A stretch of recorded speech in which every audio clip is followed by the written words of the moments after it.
kabisa. Na kwa sababu hiyo mtaniwia radhi niweze kubadilisha mada ile ambayo niliitoa. Mbona niibadilishe? Ni kwa sababu mimi ni mwinjilisti na sitakubali kushuka, kwa sababu kazi nayoifanya ni kazi kubwa. Halo? Hamtaelewa, lakini nataka muweze kunielewa. Uinjilisti si kazi ya kawaida. Na ndio utaangalia hata huduma ikiendelea, mambo ya ajabu yanafanyika tu. Hamwezi elewa.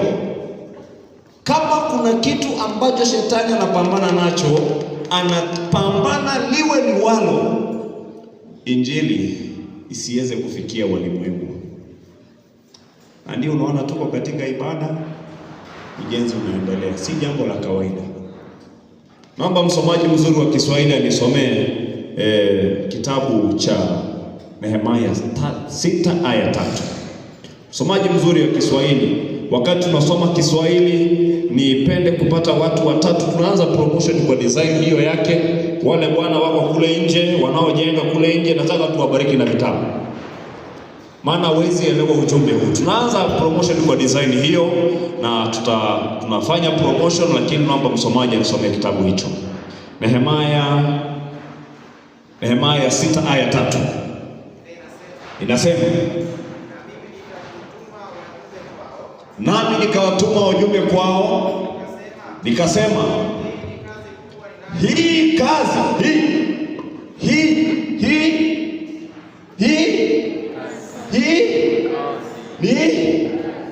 hii kazi ni kubwa. Naomba twende kwa Biblia jamani. Twende wote kwa Biblia. Unajua mwezi elewa, twende wote kwa Biblia. Soma ndugu yangu. Taanza inasema, na mimi nikamtuma wajumbe kwao. Na mimi nikamtuma aende kwao. Sikiliza.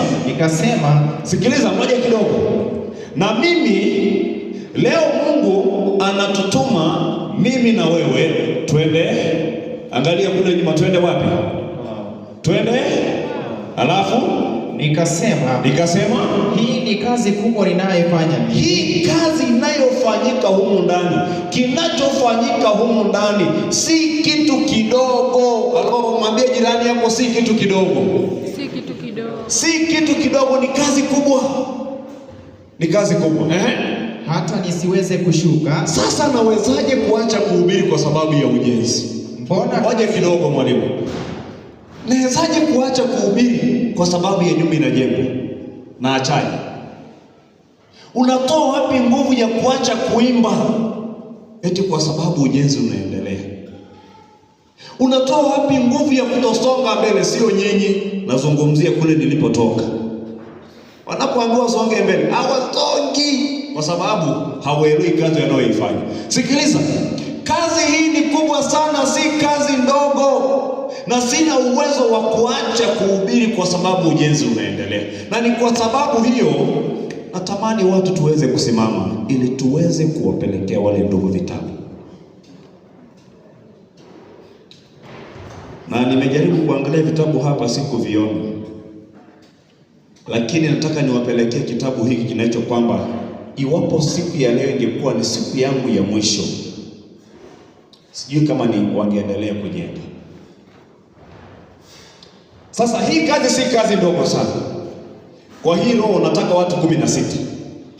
Hii roho ni uinjilisti umeanza, watu 16.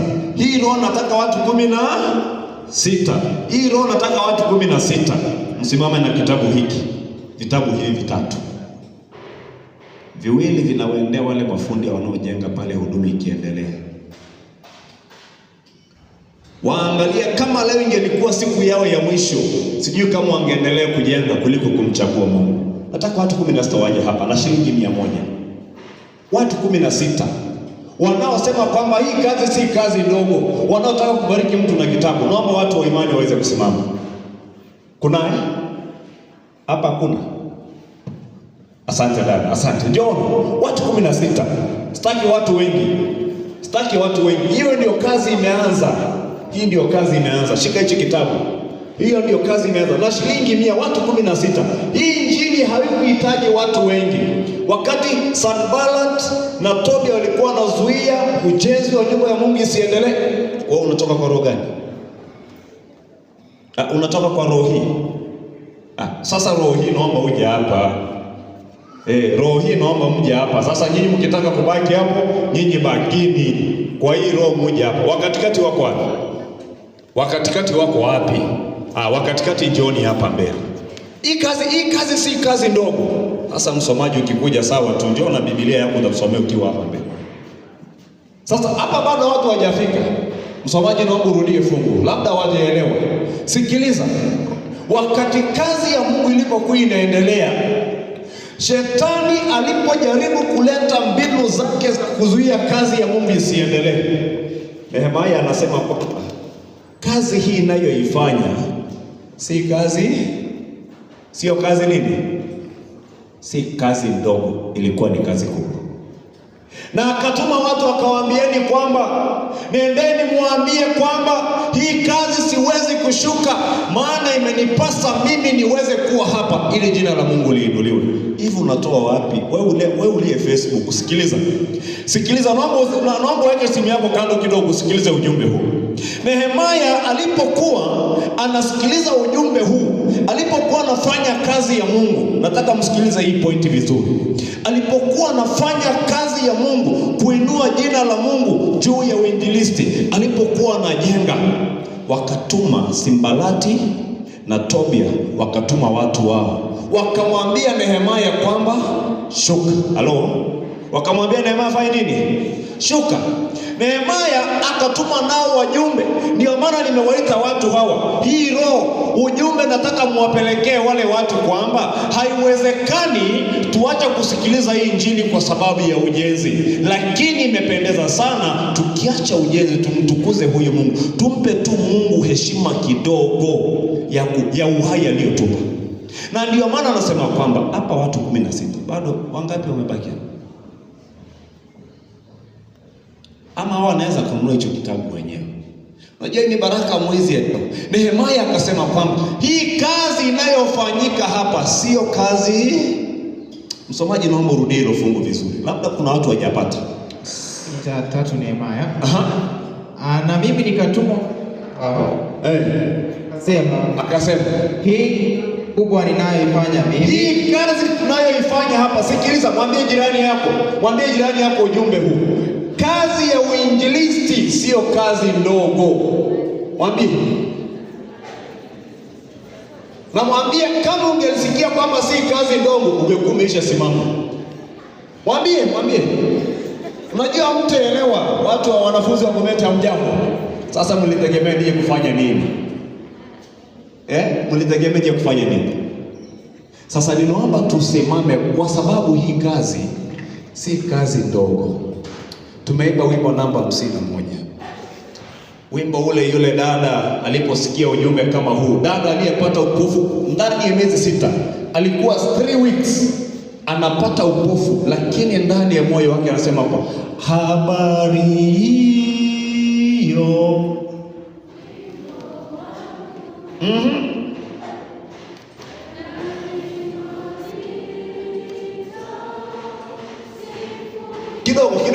kidogo sikiliza.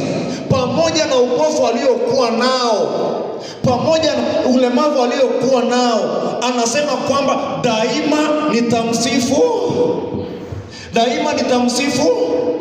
Wewe uliye na macho ya kuona na mikono ya kusikia kufanya kazi, unafanya nini ukiwa umekaa? Nataka ni watume hawa wapeleke kile kitabu kule, na hawa katikati wapeleke kitabu kule nje kwa wale bwana wanaojenga pale. Akiandikwa kabisa dedication from Mosda SDA Church.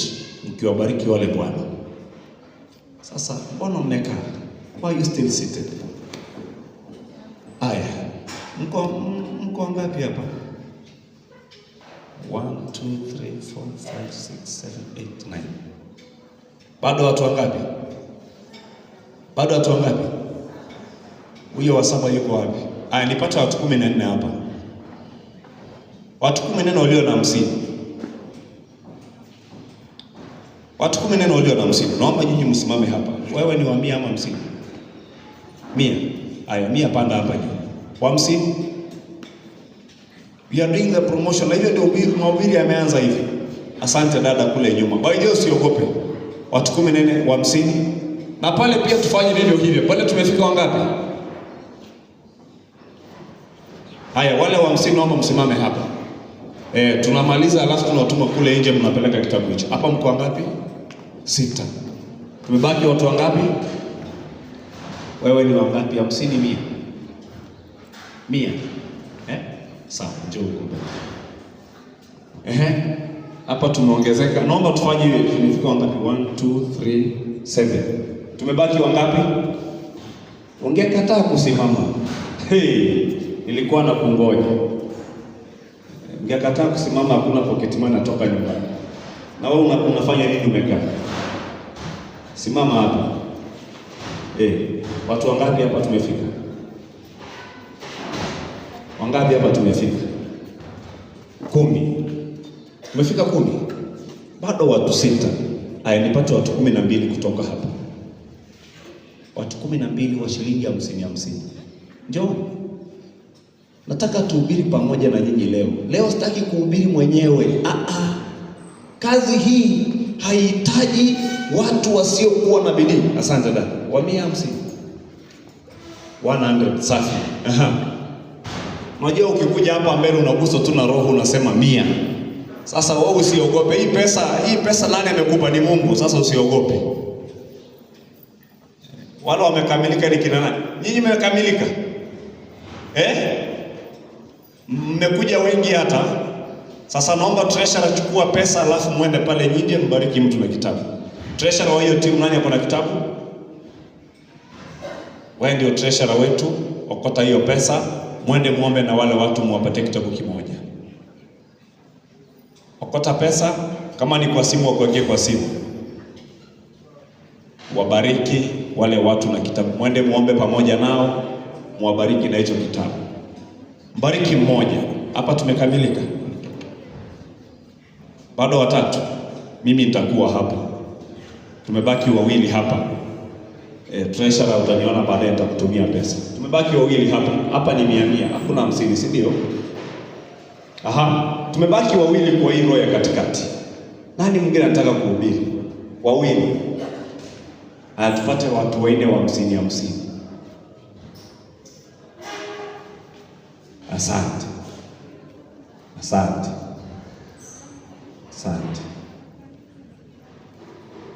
100. 100. Asante. 50, 100. Sawa. Sasa ninaomba treasurer hapa, nani akona kitabu?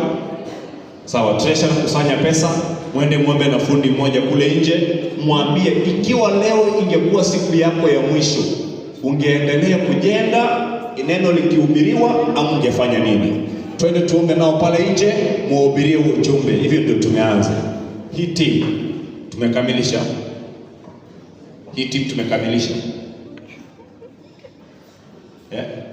Hii timu bado mmoja nitakuwa bado hapa. Kwa hiyo tumekamilisha hichi kitabu, tunakidedicate kwa kanisa la Musda.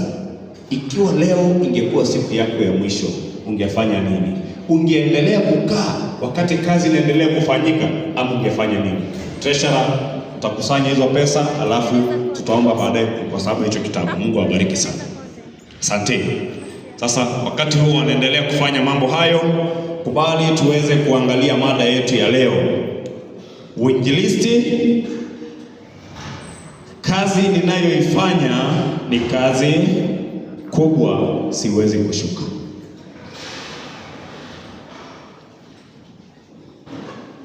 Hakuna kazi iliyo ngumu kwa hii dunia kama kumhubiri Yesu. Na hakuna kazi ambayo imefanywa mzaha wa kutafuta pesa kama hii kazi ambayo inahusu jina la Yesu Kristo.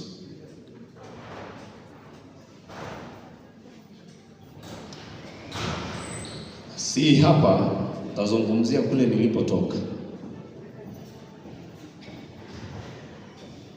Yaani inapofika masuala ya kutafuta vitu vyetu, Yesu nisaidie ili nifanikiwe katika maisha yangu. Yesu naye hajawahi tuacha. Yesu anasaidia, lakini inapofika kuhusiana na masuala ya Yesu Kristo, inapofika kwa masuala ya kuhusiana nani? Ya Yesu Kristo, hapo hatupo. Lakini wakati nilikuwa nataka kupita mtihani, lazima niombe, mchungaji, niombe nipite mtihani. Hata wakati wa kujiunga na chuo kikuu, unajua wengine wetu, sio nyinyi, ni kule nilipokuwa na kule napotoka, tulikosa hata angalau transport tukafanya na michango. Mungu nisaidie tu niingie university. Mungu naye ni nani? Anajibu maombi. Lakini inapofika kwamba tumsaidie Mungu kufanya utumishi wake, inakuwa ni ngumu sana. Na ndio unaona mara nyingi watu wengi wamehubiri, manabii kama Danieli na manabii wengine, lakini kuna nabii mmoja ambaye hajazungumziwa sana katika maisha ya wanadamu, na huyu nabii ni nabii anayejulikana kwa jina Habakuk. Tamgusia tu kidogo, alafu nitarudi kwa mwandishi wa wimbo namba 51. Tumemaliza. Tuone wale watu, tuwabariki na kitabu, turudi tusikilize injili. Kabisa hapo, wale ambao wanahusika, andika donated to fundi.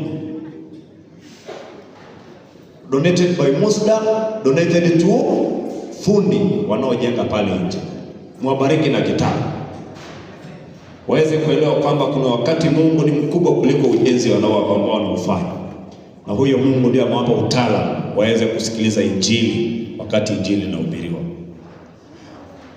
Sasa sikiliza, tulifanya hayo mambo yote, lakini napofika kwa masala ya Mungu tunarudi nyuma. Na kwa bahati mbaya, ninajua hamtanipenda, lakini huo ndio ukweli. Ikifikia jioni nitakuwa narejea kule Sirani nilipotoka. Sasa naomba wakati huo nitakuwa natoka, mtanielewa. Lakini kwa sasa ninaomba msinielewe kabisa, kwa sababu ile aliwahusu watu ambao wanamjua Mungu. Ikiwa linawahusu hao watu, watanisikiliza na watanielewa, nitafanya kile ambacho kitafanyika siku hii ya leo.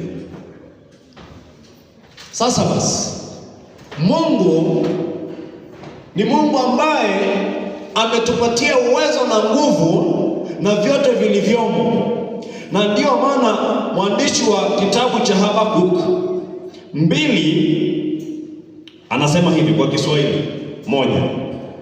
Naomba tumsome. Tumemaliza, pateni kitabu kule tafadhali, kama tumemaliza kulipa. Wale wahusika, andikeni hivi vitabu ni vya Mungu, mmedonetia wale mafundi, muwabariki na hivyo vitabu. Kimoja kinabaki cha kanisa. Hichi ni cha kanisa. Kanisa utakaa nacho, tutakileta baadaye. Mnaandae shilingi 100 na hao wanadai shilingi 100. Ndio kama tumeelewana.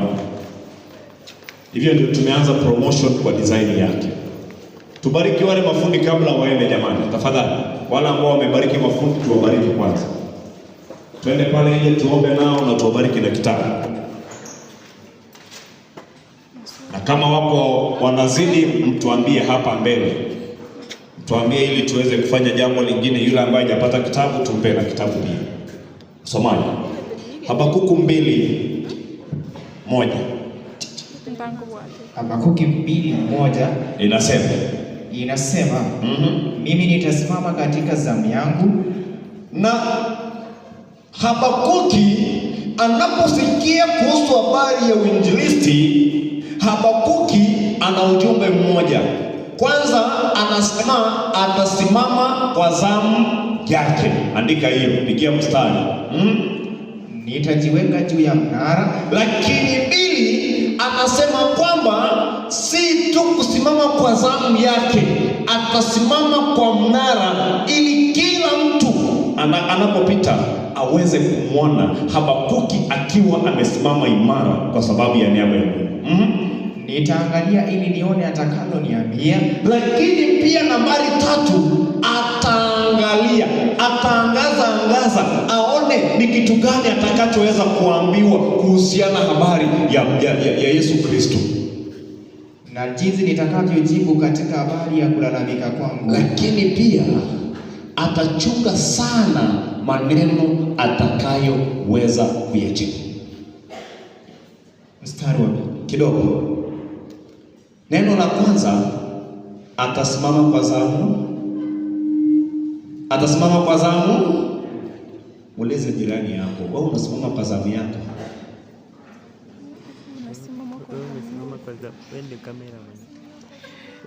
Uinjilisti lazima uweze kusimama kwa zamu yako.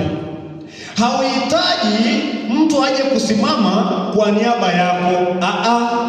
You have to stand on your own in presenting the gospel of the third angel, the three angel message.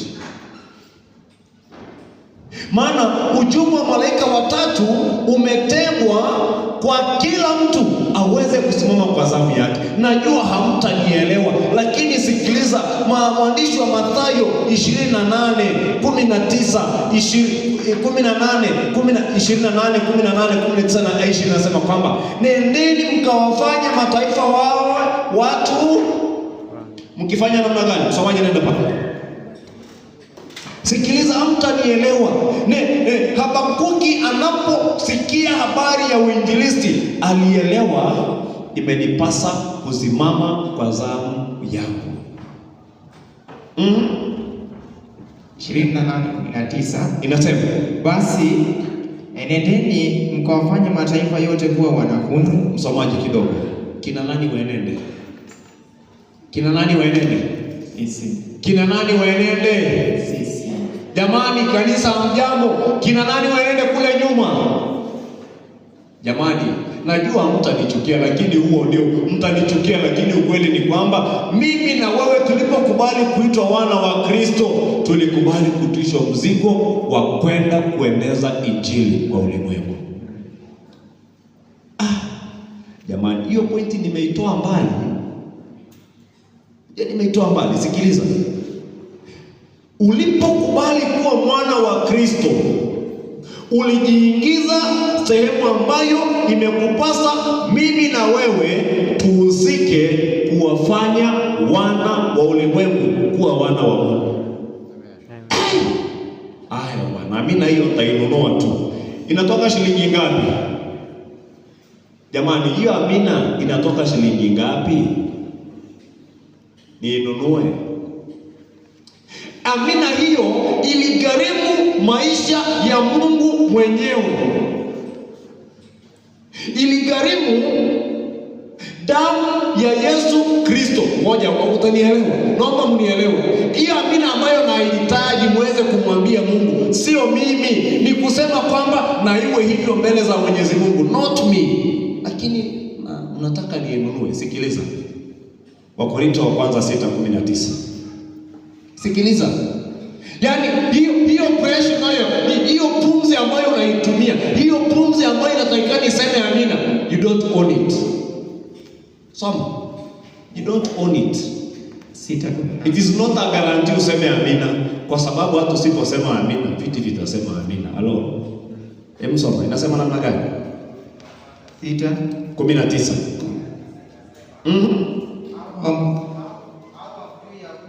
Au hamjui ya kuwa miili yenu ni hekalu takatifu la nani? La Mungu. Na mnafikianga hapo, huwa tuendelee. Endelea.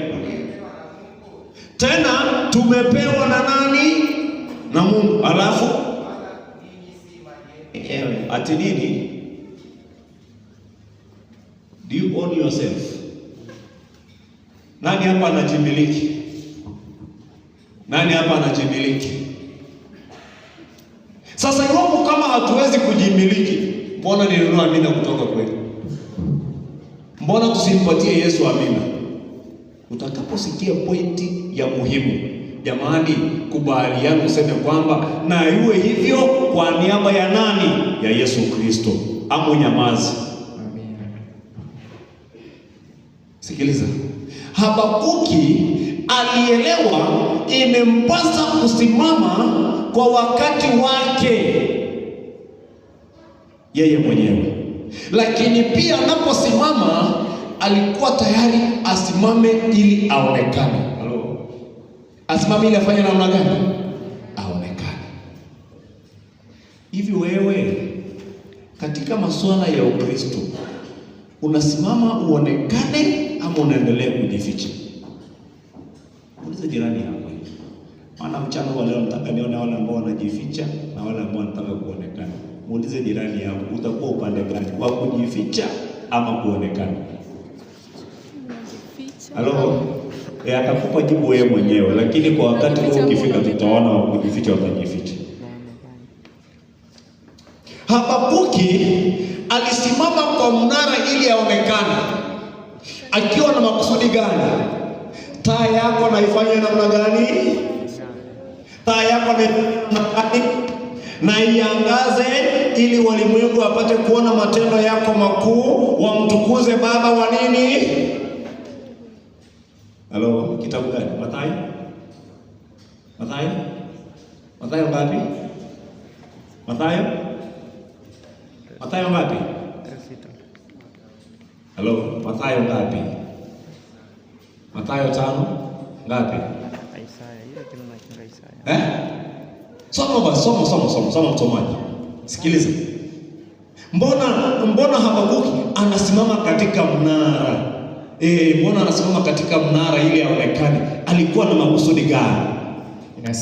Inasema ninyi ni nuru ya ulimwengu. Mimi ni nuru, sisi ni nuru ya ulimwengu. Mwambie jirani yako, wewe ni nuru ya uinjilisti. Mwambie jirani yako maneno haya, wewe ni nuru ya uinjilisti. Wewe ni nuru ya uinjilisti. Alafu inasema mji hauwezi kusitirika ukiwa juu ya mlima. Jamani, sikilizeni wanafunzi wenzangu, mji huu wa Bometi hauwezi kusitirika iwapo mimi na nyinyi hatutasimama imara kuhubiri kweli ya Mwenyezi Mungu, aidha kwa njia ya sauti, aidha kwa njia ya nyimbo, aidha kwa njia ya vitabu, ama kwa njia yote ile. Imenipasa mimi na wewe tuweze kuhubiri kwa njia hizo, ili ulimwengu wa mji wa Bomet wasione tu wanasiasa, lakini wamuone nani?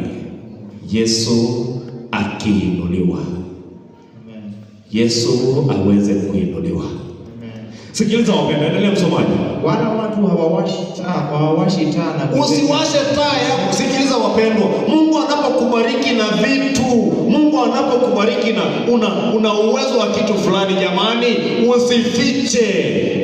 Wacha hivyo vitu vionekane ili utukufu wa Mungu uweze kuonekana. Unajua mwezi elewa hivi kuna mwandishi fulani kule Ujerumani, kisa hiki kinahadithiwa kule Ujerumani. Wakati mmoja gazeti kitabu kimeenda sasa, kimeenda. Ngoja kidogo, na kitabu kilikuwa hapa. Ngoja kidogo, kitabu kilikuwa. Unajua nyinyi hamwezi elewa kitabu hivi. Ngoja. Ugonjwa wa maskini na nini? Na tiba yake. Ngoja kidogo. Alafu kuna a good thing is a free woman. Sasa unajua kuna wakati unaweza enda kwa sababu vilikuwa vichache. Unajua kuna wakati mwingine unaenda kununulia vilikuwa viwili kuna vile ambavyo hivi vilikuwa viwili. Hivi viko viwili. A good thing is a free woman. Sasa kule Ujerumani kisa kinahadithiwa. Kisa hiki kikagonga vichwa vya habari. Na kile kichwa kiliandikwa hivi: mtu anayefanana na nani? Na Mungu. Halo? Hilo ni gazeti. Mtu anayefanana na nani? Alafu kule mbele wamepema kwamba ukurasa wa 6. Sasa kama wewe ingekupa picha gani? Si utataka kumwona huyo mtu anayefanana na nani? Huyu mtu anayefanana na Mungu. Sasa kitabu kama hiki mwandishi anasema kwamba a good thing is a free woman. Sasa what do you get from that thing? Kwa wale walimu wa literature jamani, walimu wa literature jamani, walimu wa literature tuinue mikono, walimu wa literature jamani, pungieni watu mkono. Hawa naomba wasimame, walimu wa fasihi na literature naomba msimame ndani ya nyumba jamani. Walimu mko wapi? Walimu wa fasihi na walimu wa Kiingereza literature wako wapi jamani ndani ya nyumba? Usiogope jamani, simameni. Walimu wa hizo bidii naomba msimame. Walimu, naomba msimame. Usisimame kama wewe si mwalimu wa Kiswahili na Kiingereza. Walimu hao naomba muje hapa mbele kwa neema ya Mwenyezi Mungu. Walimu naomba usikae.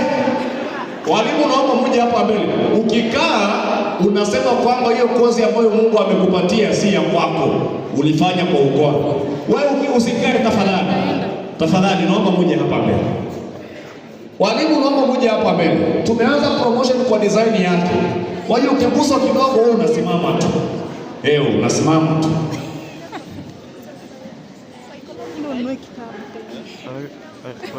Jamani, walimu wa literature naomba muje hapa mbele na tunahitaji mtu mmoja atupatie synopsis.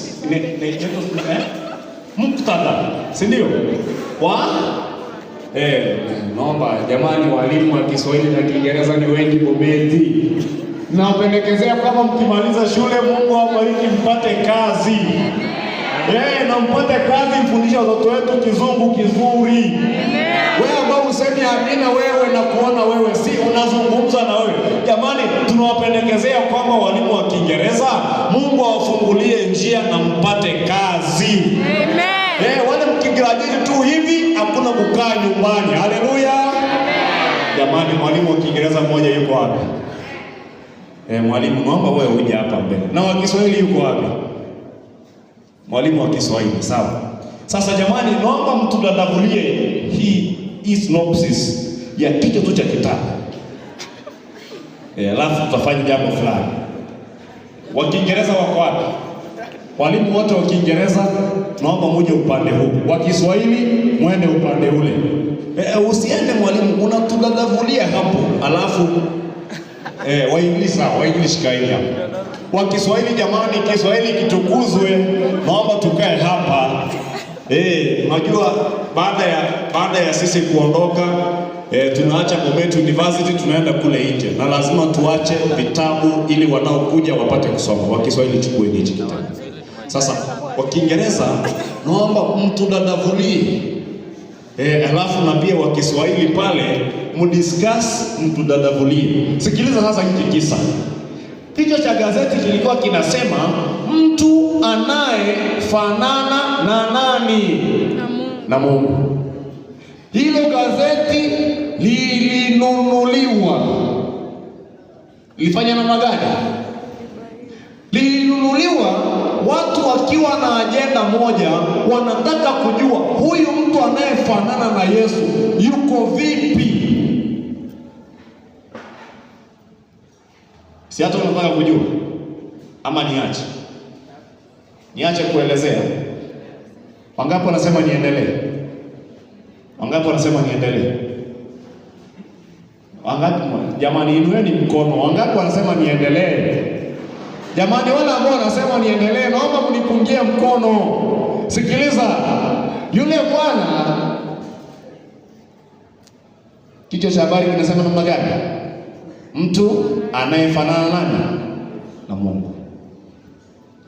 Sasa kisa kilikuwa hivi. Mbona huyu mtu anafanana na Mungu? Huyu mtu bwana alikuwa anafanya usafi katika njia ya reli. Wangapi tumeenda Kisumu hapa? Wangapi tunatoka Kisumu? Wangapi tumepita hiyo njia ya Kakamega ambayo treni inapita lakini pia na gari ndogo zinapita? Wangapi tumeona hiyo barabara? Jamani, nawapendekezeni kwamba wakati wenu utafuta tu muda unatembea tu kwa hii Kenya. Najua wakati mwingine usije ukafa hujafika Kisumu. Sasa kuna wakati wa koloni walipitisha railway ikapita, lakini pia gari zinafanya namna gani? Zinapita. Sasa huyu bwana alikuwa anafanya usafi hapo. Ikafika wakati ambapo walihitaji kujenga reli na walihitaji mtu mwaminifu aweze kuisimamia. Sasa yule bwana kwa sababu amefanya kazi pale kwa muda mrefu, akachaguliwa, akapewa mpaka na nyumba ya kuishi kwa maeneo ya reli ndani. Lakini pia Mungu akambariki na watoto. Lakini watoto waliobarikiwa nao walikuwa ni wa kike, na akapata mtoto wa kiume mmoja. Sasa ilikuwa wakati treni inapita, anainua geti, treni inapita chini. Kwa hiyo wakati anainua geti hakuna kufanya namna gani? Hakuna mtu kupita. Sasa walimu mnasemaje? Synopsis. Mpe kipasa sauti mwalimu. Sawa. Wa Kiswahili mko tayari? Sasa a good thing, moja kidogo. A good thing is a free woman. Walimu wa Kiswahili, mnaonaje mkibariki kina dada wa hii shule na kitabu hicho ili waweze kukua free wanapokuwa wanatembea hapa shuleni? Unasemaje? Sasa walimu wote wakupatie shilingi 50. Kitabu hicho kinabaki cha shule kwa Bomet. Hata kama mkitoka hapa, kitabu hicho kiendelee kuhubiria wasichana dada zetu watakaokuja kwa hizi shule. Na kwa bahati nzuri hata dada yako anaweza akaja hapa aweze kujua nini maana ya kuwa free woman. Mnasemaje jamani? Sasa hawa walimu wote wa kutumia shilingi 50 hiyo kitabu mtaenda nayo wakati kwa tunadedicate, mtakuja nacho walimu wa Kiswahili. Jamani, walimu wa Kizungu na nyinyi pia jamani, si hao walimu wa kupatia shilingi 50 wote, ama namna gani? Ama fanya hivi, hao walimu wote kwa sababu wa Kiingereza ni wengi, wakupe 30. Sawa sawa. Kitabu hiki wakati tunadedicate, mtakuja walimu wa Kizungu na hicho kitabu kwa sababu ya kubariki shule ya Bomet University. Ninaomba ufanye hivyo kwa amani. Tatibo, tuma kwa simu. Sasa sikiliza kile hicho kisa. Nilikuwa tunaendelea kufanya promotion na huko tunaleta neno la Mwenyezi Mungu. Sikiliza. Yule bwana tulikuwa tumefika wapi? Tumefika wapi jamani kule nyuma? Kule tumefika wapi?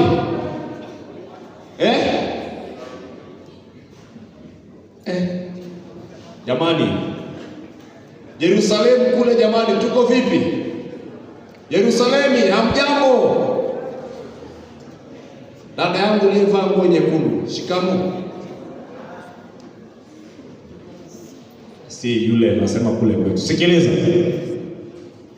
Yule bwana alikuwa akiinua gate, na kila anapoinua ni train inapita, akishusha watu wanapita juu. Siku moja akiwa amekaa, taa zikawaka kuashiria kwamba train imefanya namna gani? Imefika.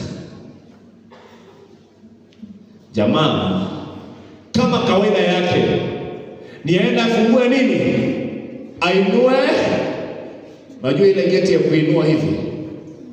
Wangapi tumeenda Uganda jamani? Wangapi tumebarikiwa kwenda Uganda?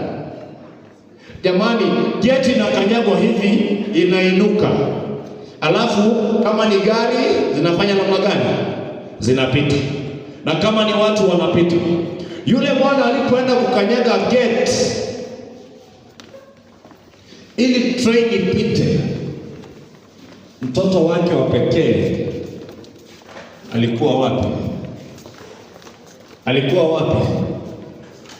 Alikuwa anacheza katikati ya reli.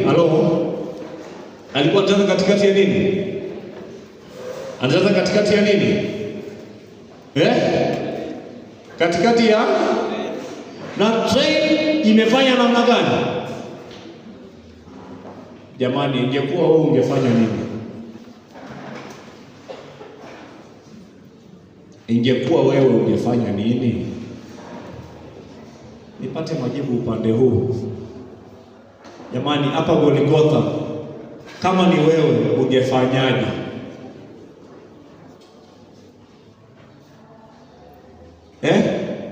Yaani mpaka umeanza kujikuna vichwa. Penye nianza kujikuna vichwa nilipokuwa nasikiza hicho kisa. Mtoto wako wa pekee, train imefika, na wewe umechaguliwa kuwa mwaminifu. Train itakapopita, watu wamo ndani, si mizigo. Inahitaji watu hao wapite, na mtoto wako anacheza katikati ya nini? Ungefanya nini? Jamani, watu wa Sinai, ungefanya nini? Ungefanya nini? Yule bwana akasema kwamba potelea mbali, mtoto bila mtoto, watu waliomo ndani ya train ndio muhimu, liwalo na liwe. Alichosikia ni kupasuka kwa kichwa cha mtoto wake, na train ikafanya namna gani? Ndiyo vichwa vya habari vikatanda mtandaoni kwamba mtu anayefanana na nani? Na Mungu. Muulize jirani yako, wewe ungeweza? Wewe ungeweza?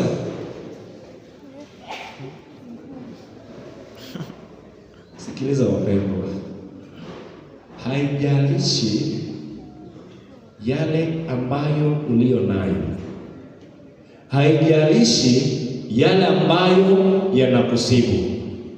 Ikifika ni upande wa uinjilisti, tumia hata kama ni damu yako wewe mwenyewe, ili jina la Mungu lipate kutukuzwa. Jamani, hiyo pointi nimeitoa mbali. Sikiliza, haijalishi yale ulio nayo, haijalishi yale ambayo yanakusibu. Ikifika upande wa uinjilisti, fanya vyovyote vile jina la Mungu liinuliwe. Amen. Mimi nilitamani sana niwe hapa jana. Nilitoka Rongoria saa 10 asubuhi, nirudi Sirari nijipange nije, lakini mito ilikuwa imejaa. Kwa hiyo ni afadhali nilipe gharama kubwa nifike Bomet, maana imenipasa kuwa Bomet Ijumaa jioni, ili jina la Mungu lifanye namna gani? Mungu atukuzwe. Si mimi niliacha kazi, na si kazi ya shilingi 2, ni kazi ya mamilioni. Unajua gramu moja ya dhahabu shilingi ngapi? 1 gram of gold is equivalent to 24,000. I could have continued looking for that gold yesterday, but now swali inakuja, nani mwenye hiyo dhahabu? Nani mwenye dhahabu? Nani mwenye hiyo pesa? Nani anayenimiliki? Natoa wapi nguvu za kuendelea kukaa ili nisije Bomet? Maana nilipigiwa simu mwezi wa kwanza. Mwezi wa kwanza nilipigiwa simu na nikazungusha kabisa kwa itinerary yangu kwamba tarehe 13 imenipasa kumtukuza Mungu wapi? Sitaki deni la Mungu. Habakuki anasimama imara ili watu wapate kumwona Mungu kupitia kwake, lakini pia alikuwa tayari kujibu kwa umakini sana maswala ambayo yanahusu nani? Mungu.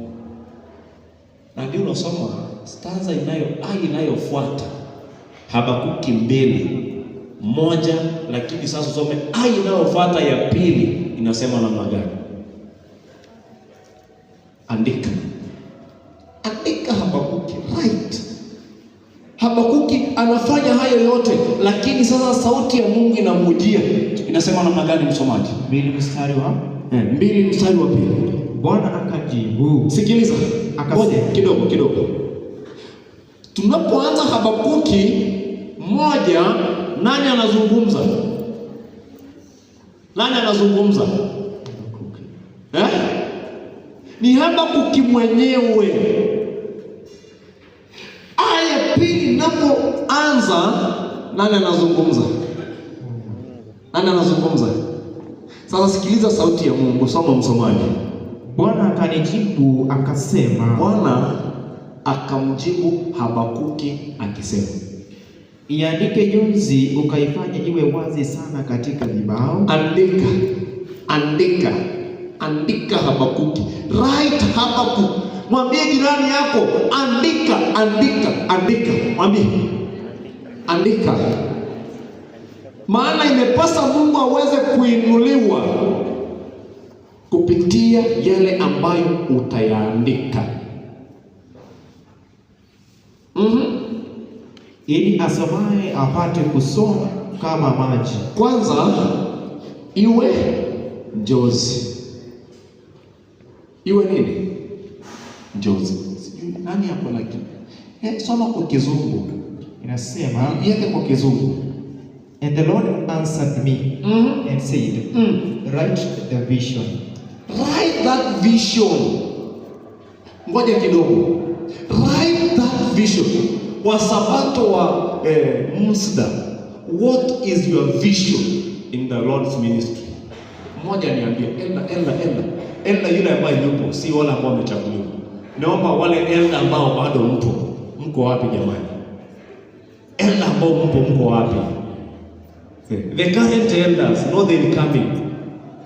Jamani wazee mko wapi? Mbona mnaniangusha? Naombeni msimame jamani. Unajua jambo la kuita tu elders council. Unajua elders council ni kusema nini? Akisema ufute ushirika inakuwa hivyo. Jamani, hao ndio wazee pekee yake. For the first time, naomba uje usalimie watu. Tunaomba nikupendelee wewe. Naomba uje. Ninaomba hiyo ni elders council. Mwezi ya leo. Naomba tu uje hapa mbele. Jamani, ni elder wa kipekee wa kike. Jamani, ni elder wa pekee wa kike. Haijawahi kuwepo. Amen. Wacha kumwonea huyu jamani. Huyu ndio elder pekee yake wa kike. Amen. Hayupo mwingine Bometi, ni huyu pekee yake. Hello? Amen. Sasa. Salimia watu. Happy Sabbath and a happy day. Nafanya kazi gani? Mwalimu wa kipindi gani? Jamani, walimu wa geography mko wapi jamani? Walimu wa geography ndani ya nyumba, naomba muinue mikono. Walimu wa geography, naomba msimame. Ninaomba tu msimame. Hii ni njia ya kipekee. Walimu wa geography, jamani naomba msimame. Jamani walimu wa jiografia, yaani hii shule kina mama peke yake ndio wanafanya jiografia. Jamani naomba walimu wa jiografia mchukua hatua kule mbele. Yaani kuita na mimi nimevaa suti hivi umekaa kule nyuma, naomba uweze kuja kusonga hapa mbele. Walimu wa jiografia naomba muje hapa.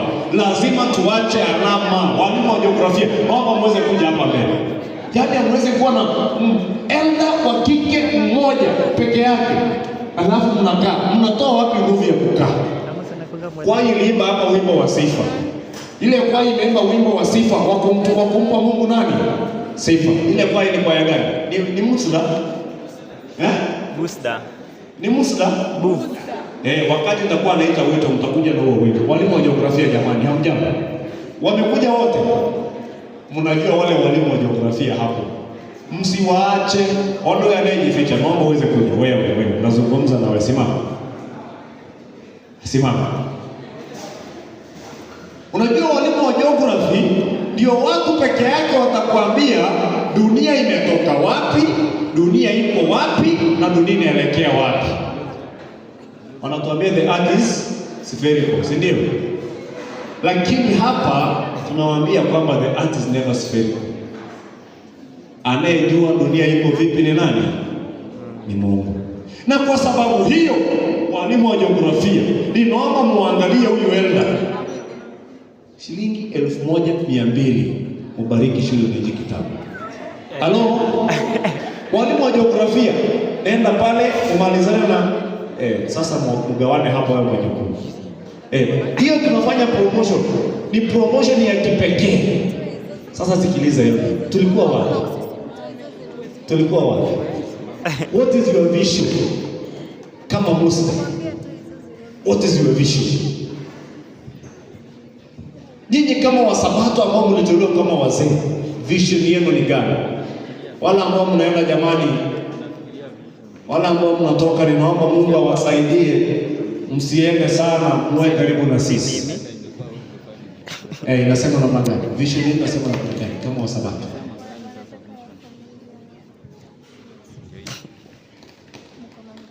Vision yetu ni kufanya kazi ya kueneza ujumbe wa Mathayo 28 mstari wa 19. Okay. Nitaangalia hilo, tutaliona hivi karibuni. Sikiliza. Vision ya kanisa la Kisabato imejengwa katika kitabu cha Ufunuo 14:6 hadi, lakini the mission statement imejengwa wapi? Mathayo 28:18 hadi 20. Jamani wanabobeti, nataka nizungumza na mtu mmoja. Asante. Sikiliza. Huyu dada anaitwa Fan Crosby. Unamjua? Aliposikia habari ya ujumbe huu, hakutaka kusimama kama Habakuki alivyosimama. Acha nikupe yeye. Ni dada ambaye amepata upofu kwa siku chache sana, wiki 6 baada ya kuzaliwa kwake, kwa sababu ya uzembe wa madaktari. Dada huyu anapopata upofu, Mungu anambariki na kipaji.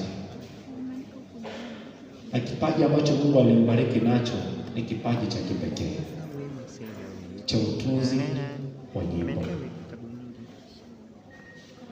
Na anapoandika huu wimbo, si kwamba ulikuwa tu ni huu wimbo peke yake.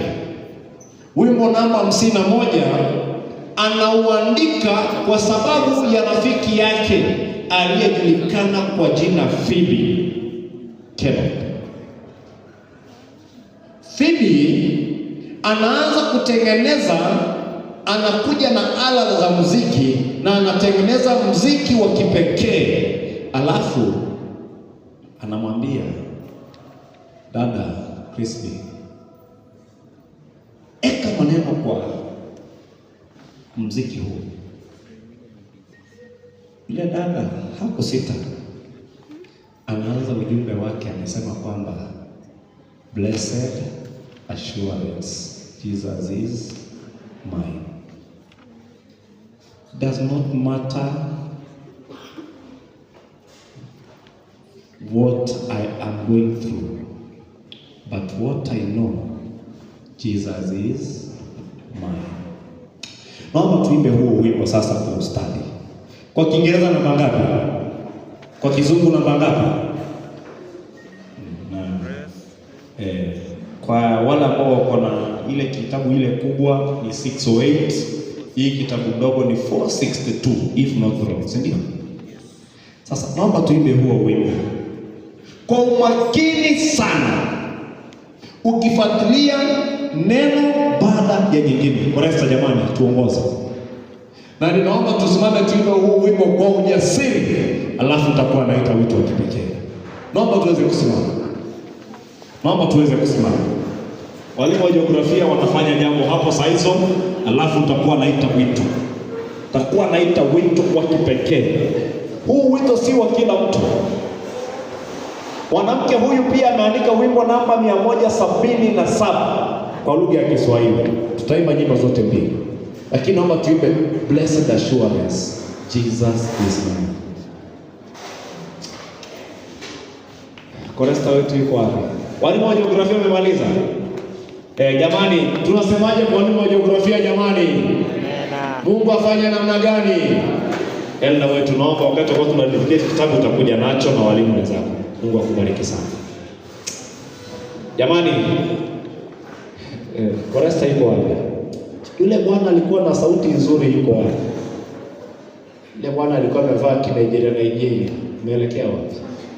Kigana hivi. Ninaomba wale ambao tunatoka tusitishe kutoka sasa. Iwapo unataka kutoka, nikupe nafasi utoke. Wala ambao nataka kutoka, naomba niwape nafasi. Kwa dakika chache mtoke tu muende. Maana ujumbe huu labda si wa kwako. Usije kuwa na lazimisho ujumbe ambao si. Nani mwingine anatoka?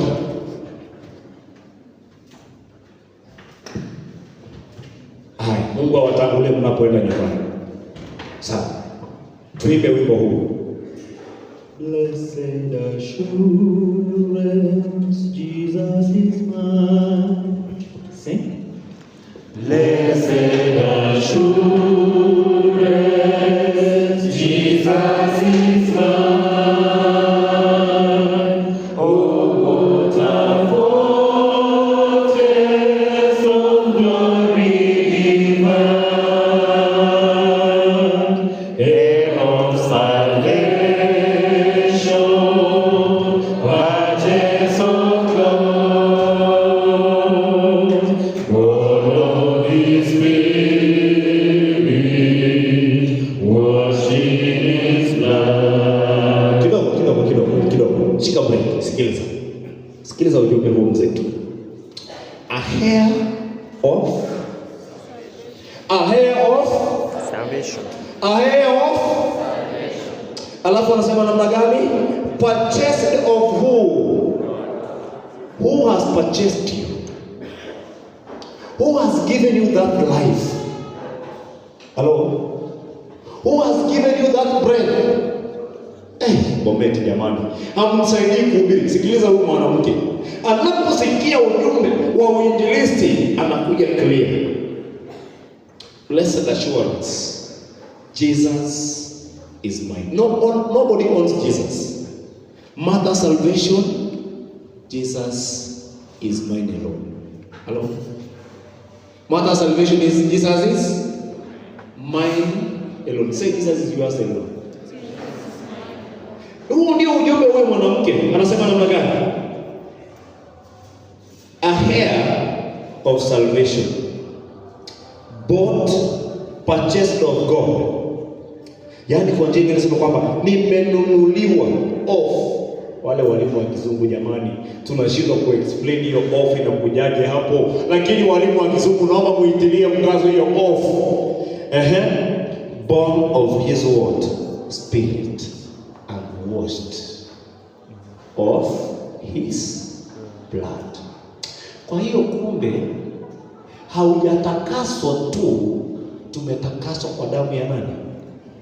Huyu mtu anayeandika huu wimbo amepata upofu akiwa 6 months. 6 weeks. Lakini anapoandika huu wimbo, sikiliza sifa anazomiminia huyo nani? Yesu. Alafu anasema namna gani? Atende chorus. This is my story. This is my song. Praising my Savior all the day long. This is my story. This is my song. Praising my Savior all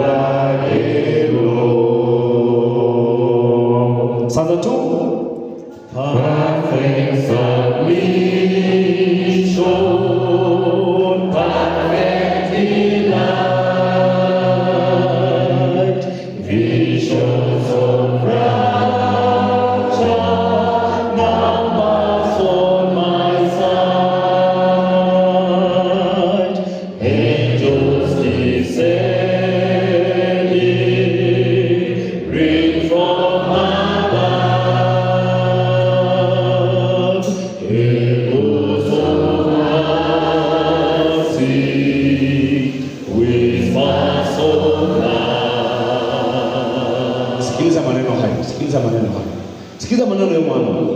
Perfect submission. Yaani nimejitoa jinsi nilivyo. Haijalishi nipo vipi. I just give myself unto Jesus. I don't care what I'm going through.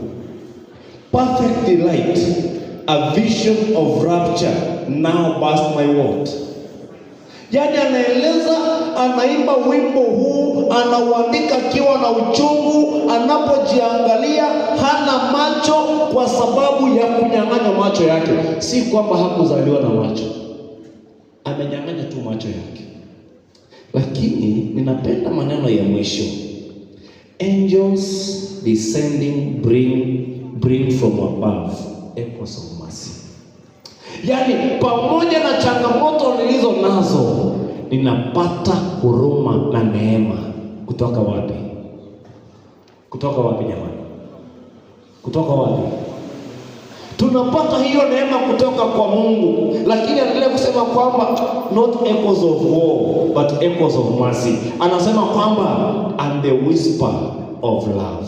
Pamoja na upofu wako mwanangu, sauti inasikika ikisema kwamba I love you my daughter, don't worry, I am with thee. Alafu anaimba chorus, anasema namna gani? This is my... Tuimbe hiyo chorus jamani kwa nguvu. Let's sing that chorus. This is my story. This is my song. Praising my Savior all the day long. This is my story. This is my song. Praising my Savior all the day long. Stanza 3. Perfect submission, all is at rest. I in my Savior am happy and blessed, watching and waiting, looking above, filled with His goodness, lost in His love. Kidogo. Jamani, nani anabarikiwa na maneno ya huyu mama? Kwanza stanza 3 ina ujumbe mzito sana. Sikiliza. Perfect submission, all is at rest. Mwambie jirani yako, changamoto zinazohukumu hapa shuleni, mwambie jirani yako maneno haya. Haijalishi kama utakula ugali sukuma, haijalishi kama utakula USA ugali sukuma avocado, kinachojalisha ni kwamba upo mikononi mwa nani? Mwa Yesu. Sikiliza, anasema kwamba I in my Savior, I am happy and blessed. Lakini kinachoshangaza, yeye ni kipofu. Anasema kwamba watching and waiting. Walimu wa kizungu jamani, walimu wa kizungu jamani, hamjambo? Walimu wa kizungu jamani, tuwape walimu wa kizungu weko zao. Unajua nyinyi wengine, sisi wengine hatuwezi elewa, lakini walimu wa kizungu wanaelewa. Mtu kipofu anaposema kwamba watching and waiting, anamaanisha nini?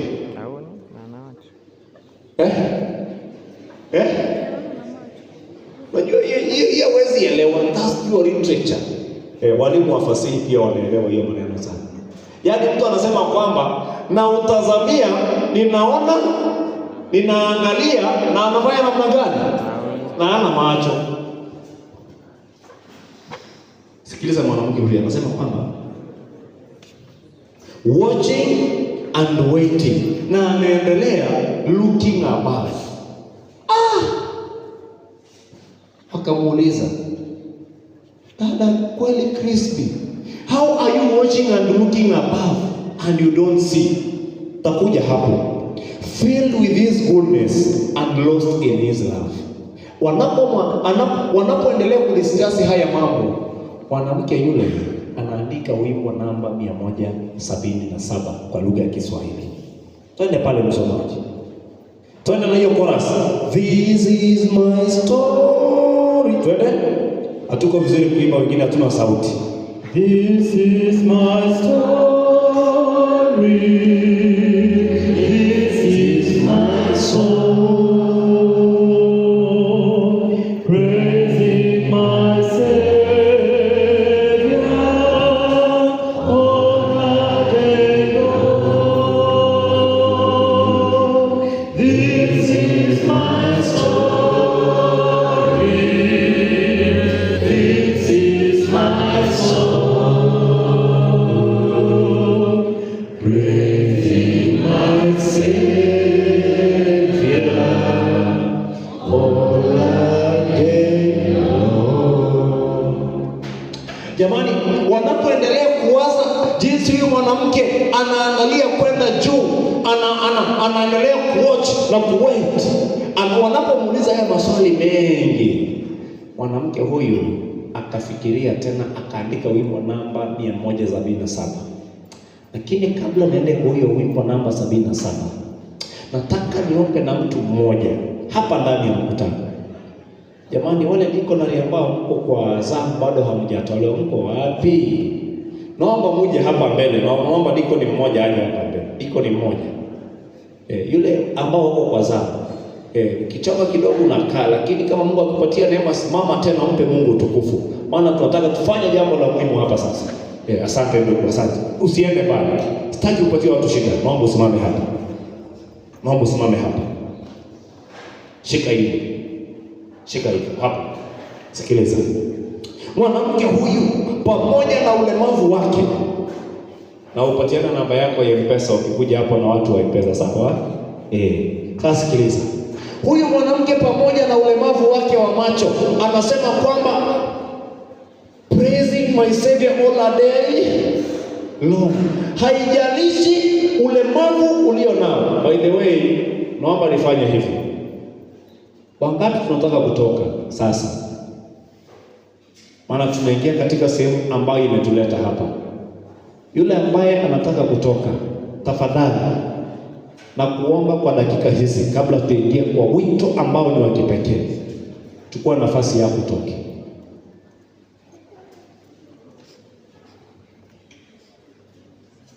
Ninaacha kuzungumza, nikupe nafasi utoke.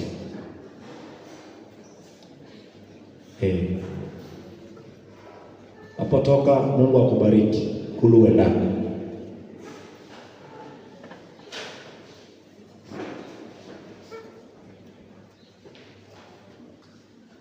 Let me hope hakuna mtu mwingine atatoka. Sawa. Sikiliza ujumbe huu. Kisa hiki kinahadithiwa. Naomba tukae kidogo.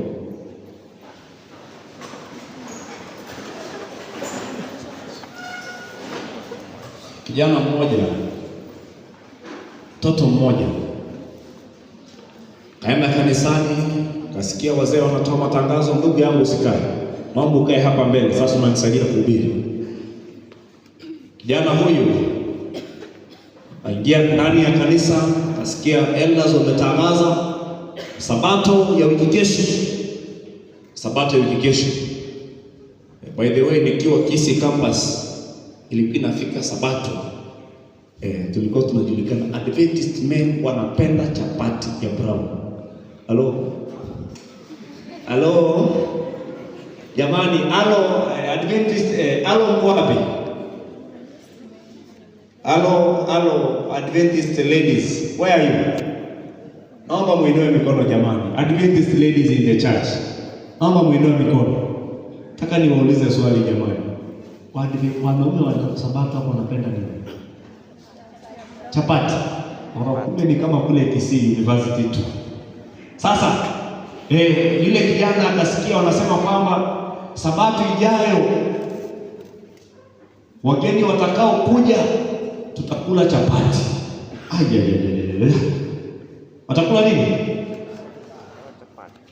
Unajua wala ambao tulizaliwa wakati chapati ilikuwa inawika mara 2 kwa mwaka, Disemba na siku kuna ugeni kwe. Ulikuwa unasikia chapati na piko kesho, hapo lazima uoge kuwe safi, maana ni nini? Chapati.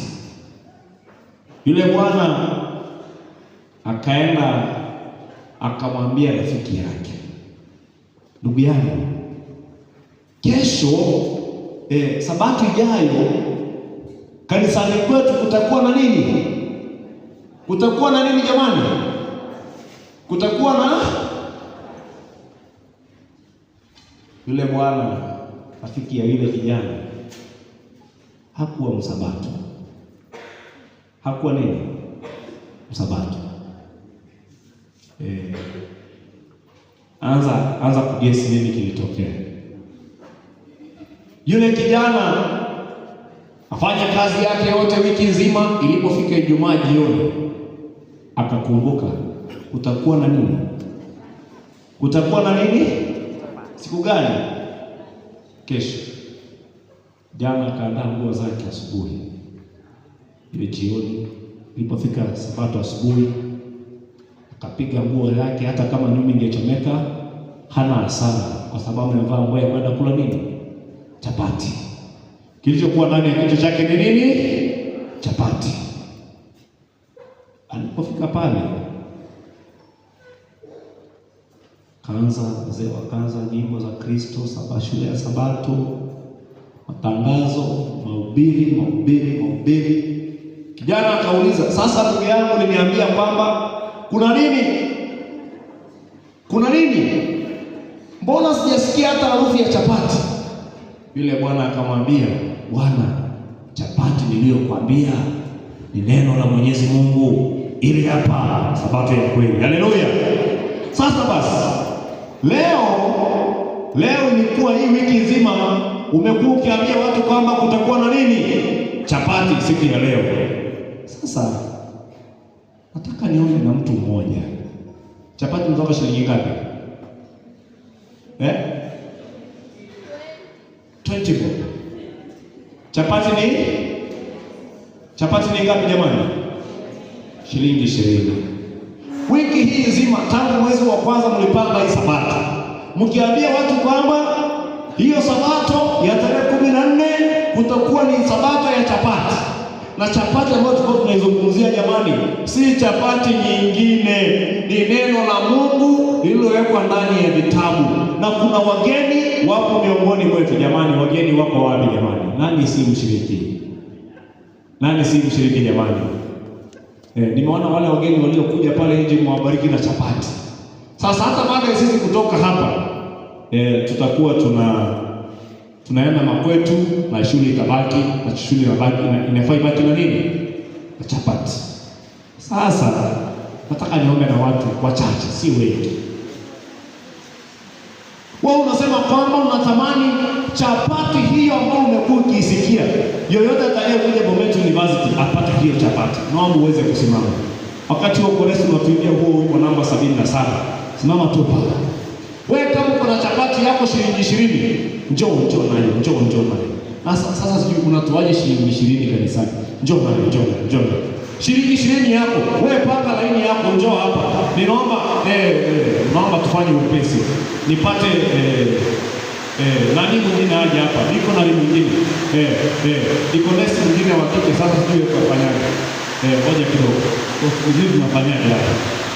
Kata tufanye jambo. Naona Mungu ametubariki wewe kuja kuwashikilia hapa. Naomba wewe uliye na chapati ambao unataka rafiki yako aweze kula hiyo chapati, naomba uweze kusimama. Sijamalizia kisa. Wakati tunaendelea kuja tutamalizia kisa baadaye. Uko na chapati pale, naomba uweze kusimama. Na hiyo chapati. Hata kama ulikuwa kwa ile timu ya walimu, naomba uweze kuja, maana baada ya kufanya hiyo kwa tunajifiri kitabu hivi kwa Mungu. Naomba uweze kuja jamani. Jamani, mngenielewa. Nimaje naomba uweze kutulia. Wewe au unawapatia namba ya simu na wanakuwekea chapati. Naomba uweze kusimama tu. Tunataka kufanya jambo la msingi, tuweze kuwa na library ya chapati ndani ya kanisa letu la Musda. Ili watakao kuja wote waweze kupata hizo chapati zikiwa zimeandaliwa mapema kwa sababu yao. Unatoa wapi nguvu?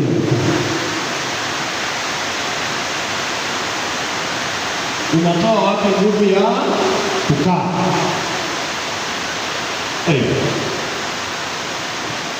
Huyu mhubiri ametoka wapi jamani? Huyu mhubiri ametoka tu hapa na ni mwanafunzi kama nyinyi. Sasa kama mwezi nielewa, nyinyi endelea kukaa. Lakini yule kijana aliambia mwenzake, chapati niliyokuwa nakwambia wiki nzima ndo hii hapa. Akampatia kitabu kinachoitwa Sabato ya Kweli.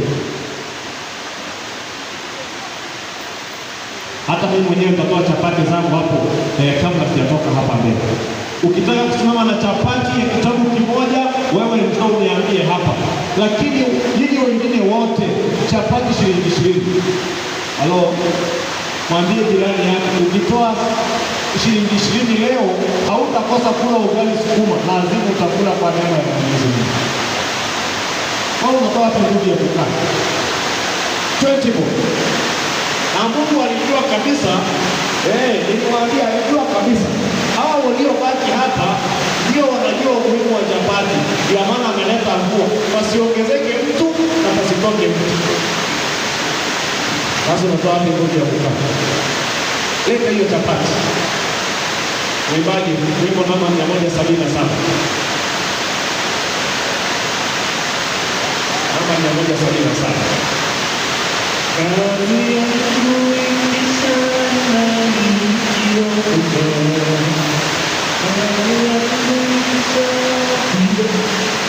kazi yangu ikisana nikiokoka, nakupa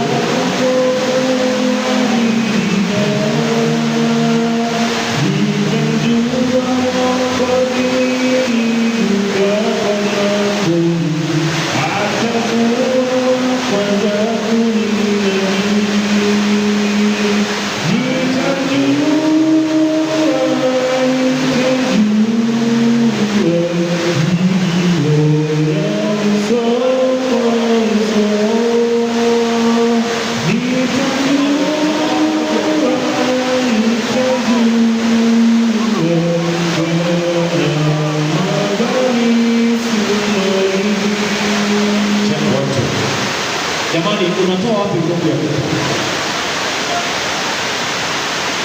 Angalia jirani yako, muulize umeenda pale mbele kupeleka chapati? Jamani, hivyo ndio tunafanya promotion yetu. Yule kijana aliyekula chapati ile Sabato akaenda nyumbani. Wao sio wa Sabato. Alienda na ujumbe gani? Alipofika nyumbani, baba yake akamuuliza ulikuwa wapi? Kijana akamwambia, nilienda kula chapati kwa ile kanisa. Wewe chapati gani? Chapati niliyoipata mzee ni Sabato ya kweli. Sabato ya kweli sio Ijumaa, sio Jumapili, ni Jumamosi. Baba akamkazia macho, akamwambia kwamba nisikuone tena huko. Kijana akamwambia baba yake, baba, kwa taarifa yako ni kwamba hata Jumamosi ijayo mimi naenda kula chapati. Halo, anaenda kula nini? Chapati. Sabato iliyofuata kijana yule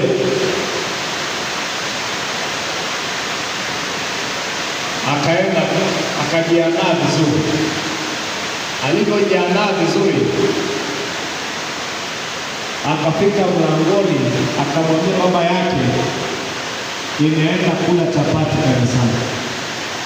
Baba yake akasimama mlangoni, akamwambia hakuna mtu anatoka ndani ya hii nyumba. Kijana akamwambia, baba, upende usipende, ninaenda kula nini?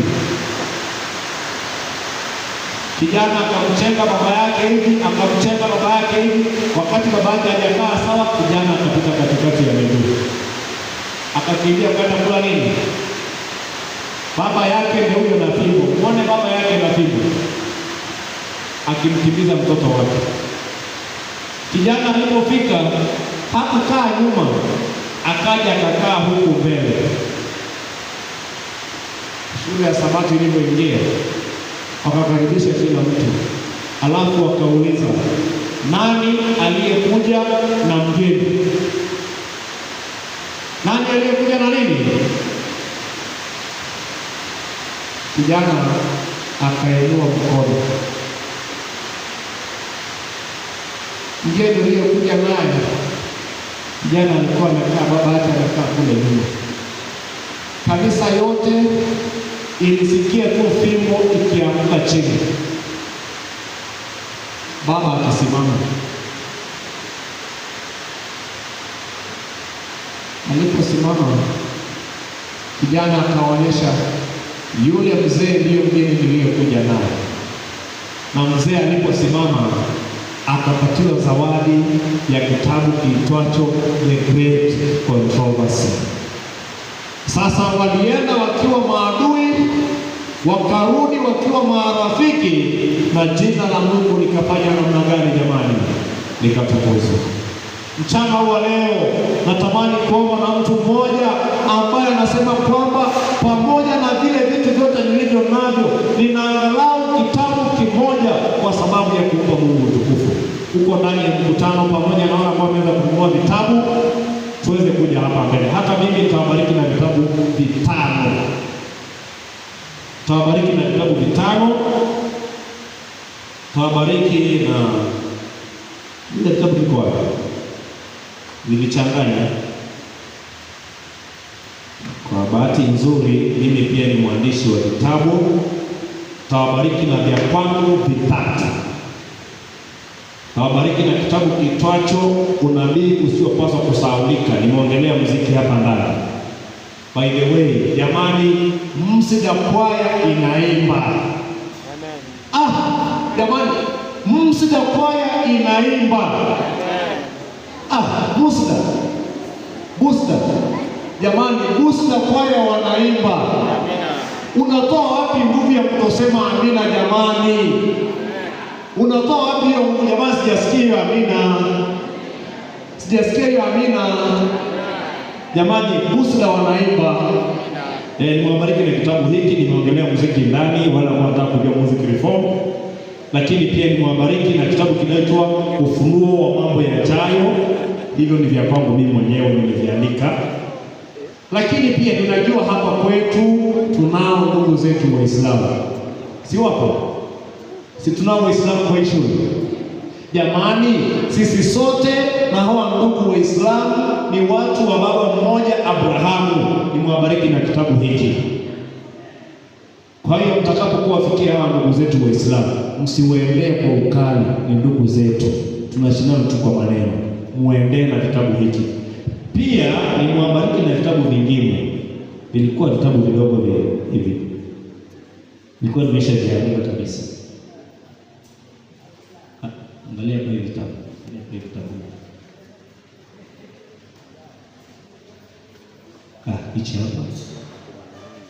Hichi hapa. Jamani, kitabu hiki The Crucial Unstoppable Youth, nimwabariki na vitabu viwili. Kwa hiyo wapendwa, kwa msururu huo nataka kuomba na mtu mmoja ambaye anasema kwamba pamoja na kile nilicho nacho kidogo, ninacho kitabu ndani ya nyumba yangu. Nataka kubariki Busta kwaya na kitabu hiki. Ikiwa uko ndani ya mkutano pamoja na wale ambao wamekuja hapa, walimu wa jiografia, walimu wa Kiingereza, walimu wa Kiswahili, huu ndio wakati. Naombeni muweze kuja hapa mbele vile vitabu. Lakini pia tutaangalia pesa iliyotolewa pale, tuone vitabu vingapi tutaweza kuvichukua hapa mbele kwa sababu ya kukidhi mahitaji. Kila watu hivi ndivyo imetoka. Jamani, hamjasikia? Ikiwa umehusika kwa njia yoyote ile ya kusimama na kitabu, huu ndio wakati. Naomba uweze kusimama uje hapa mbele tuweze kuomba na wewe. Tunamaanisha kama hatuweza kutuma 50 bob wakati tulikuwa tunaitwa. Unakuja na kile kitabu chako. Jamani, Mungu akubariki sana kwa kunielewa. Kitabu hiki pia tunakiweka pale. Njoo pale mbele, nenda pale mbele kwa meza ya vitabu pale. Ikiwa umehusika kwa njia yote vile, ama una kitabu kiko hapo kwako. Nimeona wengine walikuwa na kitabu katikati ya mkutano. Unataka kubariki booster regularly na hicho kitabu chako, naomba uweze kuja hapa mbele. Njoo na kitabu hicho, ama kwa njia nyingine ama moja unaweza kuhusika. Wakati huo tupatie mahesabu, tuwape kitabu msimame nacho hapa mbele. Wale waini watu wa Kiswahili hesabu ya pesa. Kitabu moja. Yaani kama tulikuja hapa ukachukua kitabu, tunataka tuzidedicate. Just come. John. Wakati huo ile kwaya iliyoimba wimbo wa sifa. Labda mkiimba wimbo wa sifa, kuna uwezekano kuna mtu amebaki anataka kupata huo baraka, ataweza kusimama. John na wimbo.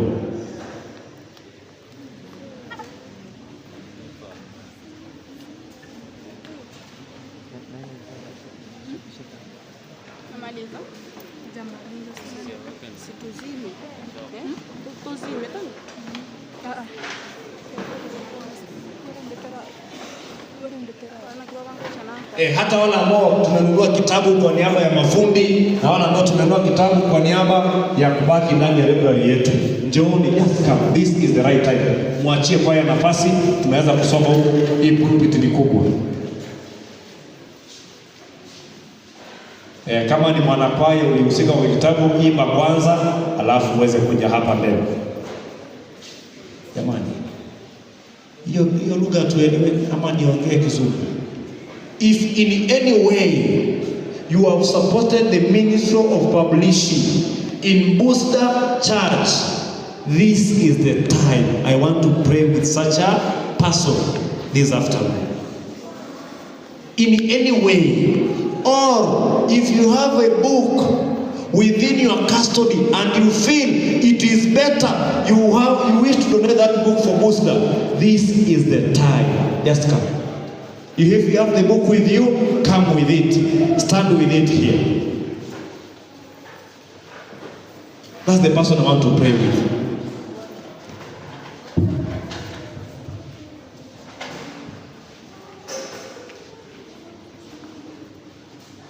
Lakini pia, if you will find some blessing through this song that is being sung here, and you wish to donate your 20 bob, your 10 bob, your 50 bob for a book, jamani, wakati kwa itakuwa inaimba, chukua hatua ya imani. Njoo. Naomba ile koresta, yule alikuwa hapa, yuko hapa. Yule alikuwa hapa, yuko hapa. Ninaomba wewe ukae hapa. Ikiwa utabarikiwa na huu wimbo unaoimba hapa mbele, ukahisi kwamba haitakuwa vizuri wengine wakipata huu baraka, ukabaki wewe peke yako, uko na shilingi 10 yako, shilingi 5 yako, shilingi 50 yako, shilingi 100, usikae. Njoo. Usikae. Kwaya ndio kubariki na wimbo. Don't sit. Usikae. Just come. With anything that you have, even tumbo for this ministry is enough to give God glory.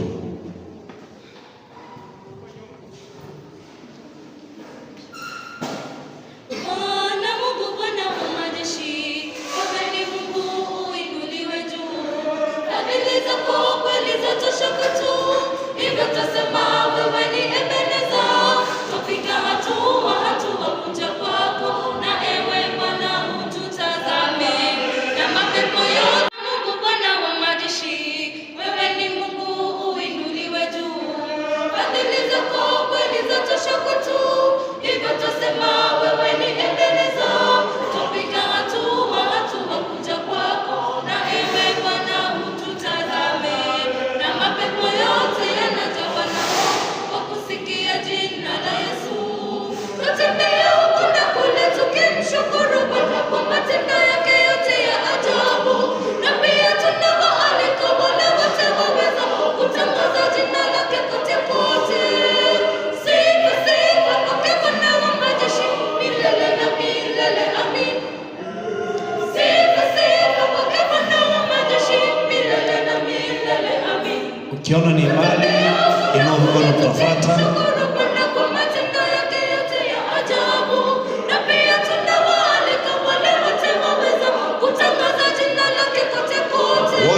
tunaalikwa tutangaze neno la Mungu. Ukiona ni mbali, inua mkono, tutafuata.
Mungu awabariki sana jamani wanakwaya. Tusemaje kwao?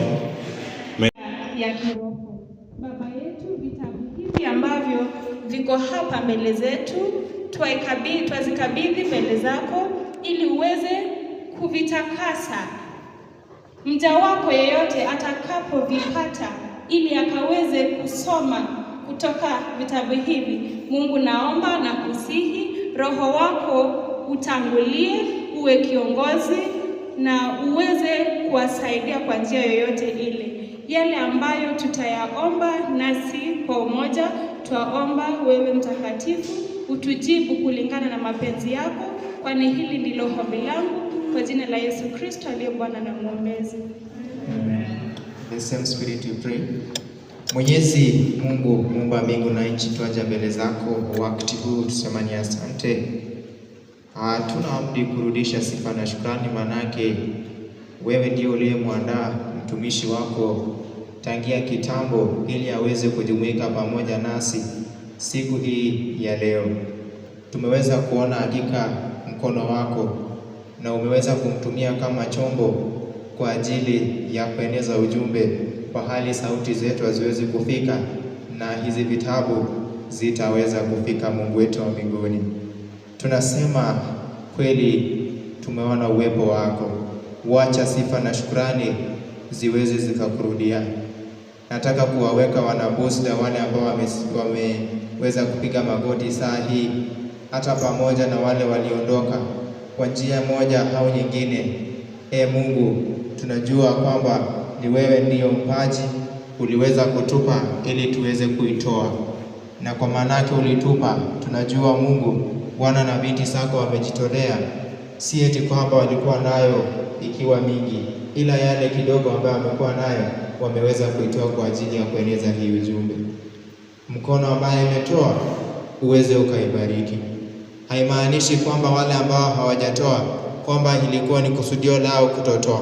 Tunajua Mungu umetubariki kwa viwango tofauti tofauti. Mifuko yetu imebarikiwa kiwango tofauti tofauti. Kuna yule alikuwa na kusudi la kutoa ila hakuwa nayo, pia naye uweze ukambariki. Nasema kwamba hata kama hatuwezi kuhubiri kama Paulo, basi tutaweza kuhubiri kwa ajili ya utoaji na kwa ajili ya kueneza huu ujumbe kwa kusaidia wenzetu vitabu. Wacha kazi ambayo imefanywa siku ya leo Mungu iweze kuandikishwa mbinguni, hatutaisahau. Hata nasi ambao tumeketi hapa tumebarikiwa na mahubiri, na zaidi ya hayo tutaitoa mioyo yetu kabla tuitoe vitabu hivi mbele ya wana na binti zako, nasi uweze kutubariki kama wana Booster kwa njia ya kipekee. Wacha vitabu hivi viende vikaeneze ujumbe humu ndani na hata kule nje. Hata yale ambao tumeweza kupea mafundi ambao wanafanya kazi, Mungu kwa njia ya kipekee zungumza na wao kwa njia ya kipekee, polepole Mungu, hadi pia na wao wapate kuelewa ujumbe huu. Wacha mtumishi wako azidi kueneza hii ujumbe kila pahali atakapoondoka na kila pahali atakapoenenda. Uzidi kumtumia kama chombo. Ni ombi letu lifike pahali uliko mbinguni, katika jina la Yesu naomba nikiamini. Pamoja na hayo, Baba Mungu Mwenyezi, uishi mahali pa juu, Mfalme wa mbingu, mba mbingu na nchi na vyote viliomo, sisi kama wana wako tumejikabidhi mbinguni pako Mfalme. Tunanyenyekea kwa njia ya kupiga, kwa ishara ya kupiga magoti Mfalme. Tunakushukuru kwa umbali umetutoa kwa siku ya leo, tumeikabidhi mikononi mwako. Tulikuomba kwamba ibada ilipoanza kuwe pamoja nasi. Kwa hakika tumeshuhudia baraka na mibaraka ambazo umeweza kutumiminia Mfalme. Baba Mungu wetu, wacha ukapokea sifa na utukufu Mfalme. Baba, tunajua kwamba hatuyuko peke yetu, bali umetutumia malaika mlinzi wako ambaye ni kiongozi na msaidizi wetu katika maisha yetu Mfalme. Mgeni Baba Mungu wetu ambaye uliokuwa umemtuma na ulikuwa umemchagua Baba, yale ambaye amenena kulingana na mapenzi yako, ndilo ombi yetu, na kujua kwamba umemtumia kama chombo na ameweza kueneza neno lako ambalo uliokusudia yeye Mungu wetu kunena na wana wako Mfalme. Baba Mungu wetu, wakati kama huu, pokea sifa zetu na ibada zetu Baba Mungu wetu, siweze kubadilisha maisha yetu, siweze kuleta matunda katika kanisa lako Mfalme. Baba Mungu wetu, tuweze kuwa ni barua ambayo inasomeka vizuri mbele ya watu wengine, na zaidi ya wote na wale ambao walio nyuma yetu, tuweze kuongoza kwa njia inayofaa Mfalme. Baba Mungu wetu, tunajua kwamba Mungu wetu sisi ni wenye dhambi, ukatusamehe dhambi zetu Baba, zaidi ya yote tukaweze kutenda ile mapenzi yako. Tunajua kwamba Mungu wetu huwezi tuacha, unatupigania siku baada ya nyingine. Bariki kila mmoja wetu, naenda kulingana na kusudi lake Mfalme. Baba Mungu wetu, ni ombi letu, tunaomba ya kwamba ukaweze kujibu maombi yetu katika jina safi, naomba na nitakuamini. Amen. Baba, wengi wa shukrani tunakuja kwako, kama vile ulivyosimama na dada Crispy pamoja na Phoebe. Jina lako halikuona aibu, badala yake lilipata sifa tele tele. Mchana wa leo umesimama na wanafunzi wa Bomet University wakiwa na lengo moja, kwamba utukufu wako uonekane si tu kwa ndani, lakini pia kwa nje. Pamoja ya kuwa kwamba ni wanafunzi, wametoa kile kidogo walichokuwa nacho ili jina lako litukuzwe. Baba, kwa njia ya kipekee simama pamoja nao hata katika changamoto zao, ili jina lako lipate kuinuliwa tena katika idara nyingine. Baba, nakuja mbele zako kwa niaba ya walioondoka kabla huduma yako haijaishi.